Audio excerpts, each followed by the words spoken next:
उद्या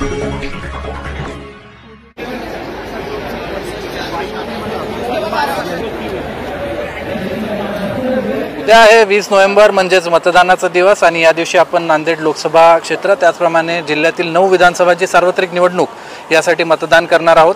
त्यासाठी आवश्यक ती सगळी तयारी पूर्ण झाली आहे। आपल्या जिल्ह्यातल्या सगळ्या ज्या पोलिंग पार्टीज आहेत, मतदान पथक आहेत, ती आपापल्या केंद्रांकडे रवाना झाली आहेत। पोलीस प्रोटेक्शनमध्ये GPS ट्रॅकिंग करून या सगळ्यांचा प्रवास होणार आहे।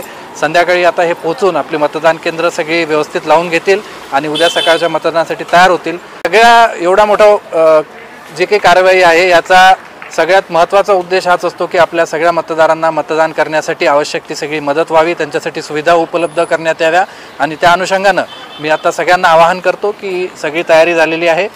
फक्त आता आपली वाट आम्ही बघत आहोत की आपण मतदानासाठी याल, आम्ही आपलं स्वागत करू आणि आपण आपलं राष्ट्रीय कर्तव्य मतदानाच्या स्वरूपामध्ये हे निश्चितपणे बजवाल, कारण आपलं एक मत हे आपल्या देशाच्या आणि महाराष्ट्राच्या उभारणीसाठी आवश्यक असं आपलं योगदान असतं। धन्यवाद।